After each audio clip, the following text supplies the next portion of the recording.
Hello, everyone, and welcome back to the John Owen YouTube channel. Sports, movies, and everything else. So I hope everyone is staying safe from the coronavirus and no way that has it, and that you're doing whatever you can to stay safe. Hope you're doing all that. So let's get right into the video. So, as you know, the 2020 NFL Draft just wrapped up. So today's video is just going to be an overview, the good, the bad, and everything in between. So let's not waste any more time. So my overall feelings / reactions. First off, obviously, I really enjoyed the draft. The draft is something I look forward to every year, and I was really, really looking forward to this year because we haven't had any live sporting events on in about 2 months. So it was really nice to have something that was live and that you could actually react to in real time, and it wasn't just like flashbacks or reruns and stuff like that. I really liked the virtual draft. Seeing everyone inside their houses with their families and their reactions was really genuine and nice to see. I thought Roger Goodell did a good job. I thought it went a lot faster than the draft normally would. And yeah, they had some TV issues, like them not necessarily being like the timing of transitioning between people, but I mean they have that anyways, so that was fine and actually kind of added to the intrigue. And yeah, there wasn't as many trades like early on in the draft as I would like, but it definitely did pick up. There was a lot of trades on day 2 and 3, a lot of trades, and towards the end of round 1 there was some good trades too, so that's always nice. And I think it went pretty straightforward, man. There was not really like anything super shocking that happened. There were some questionable picks kind of early on, but that's how it goes. And I watched all the first round and all the second round and most of the third, and then kind of on and off on day 3. But I really enjoyed the draft. So let's just get down into some more thoughts. So the best picks, I was just going to do one, but I feel like the Dolphins taking Tua and the Chargers taking Justin Herbert were good picks. First off, it was their biggest need. And it's not like they stole them or anything. I mean, they were top-tier quarterback prospects. They were going to go in the top 10. But for me, the fact that they didn't have to trade up, they didn't have to give up any other draft picks to go get their franchise quarterback for the foreseeable future. I mean, when's the last time that happened unless someone was picking it at 1? I mean, you look in recent memory, the Texans had to trade up for Deshaun Watson. The Chiefs had to trade up for Patrick Mahomes. The Eagles had to trade up for Carson Wentz. The Eagles traded up a lot to get Carson Wentz, but I digress.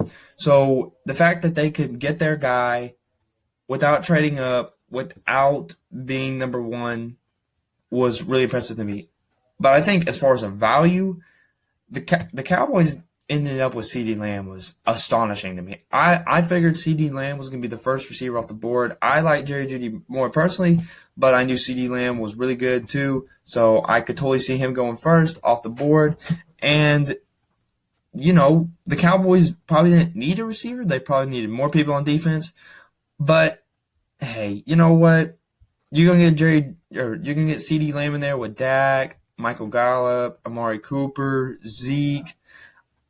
They're gonna have such a stacked offense. They may not have to stop anybody. So, totally great job, Cowboys, for picking up the man CeeDee Lamb. The worst pick in the first draft by far was the Packers getting Jordan Love.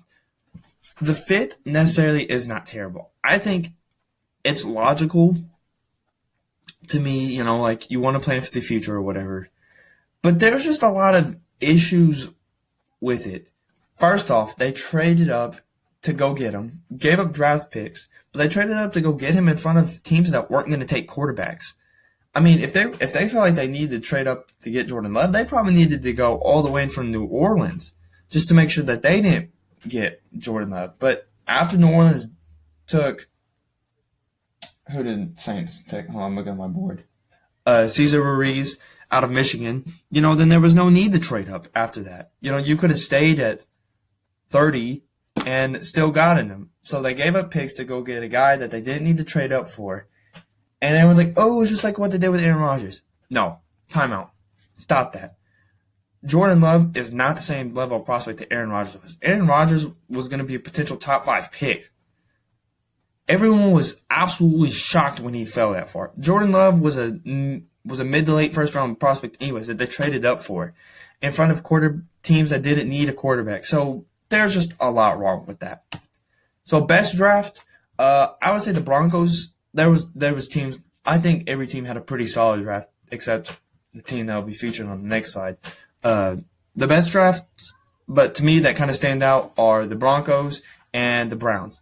The Broncos and the Browns have both had really, really good off seasons. They've addressed all their needs. The Broncos are going all in on Drew Lock. You know, they had Jerry Jeudy and KJ Hamler from Penn State. They got him some other good linemen and stuff like that. They got him another running back to go with Melvin Gordon. They picked up some defensive guys too. I think the Broncos are going to be good. I think the Broncos are like a 10, might be a 10-win team. I haven't seen their schedule yet. But, you know, they definitely are good enough to be a 10-win team if Drew Lock is any good. And the Browns, too. You know, coming into the draft, really their only hole was tackle, and they got Jedrick Wills, who was potentially maybe the best tackle. So I give props to both of these teams for filling all their holes. The worst draft, though, is the Packers. And, yeah, I've already banged on them for Jordan Love, so I'm not going to rehash that. But the biggest thing was there were 36 wide receivers taken this year in the NFL draft. 36, the most drafted position in the entire draft. The Packers, a team with a huge need at wide receiver, didn't take one. They did not take one receiver. And it just, like, if I'm Aaron Rodgers, I'm pissed right now. You used your first round pick to draft my replacement who's not going to play. You didn't get me any really great help. I mean, I really don't see what the vision was. So, predictions check. Let's see how good my predictions were or weren't. So, my first one was the Chargers will trade it for Herbert. So, yeah, the Chargers did trade up to get Herbert, but no, they didn't have to trade up for him, which was good. That's good for the Chargers. So, while technically I got the pick right, I still have to give myself the X because it was wrong. All right, next we have Saints will find a way to pick Jordan Love. Obviously, that one's wrong. And then the Jaguars or the Patriots will not take a quarterback. And I know I didn't physically type it in there, but I was meaning with one of their higher picks.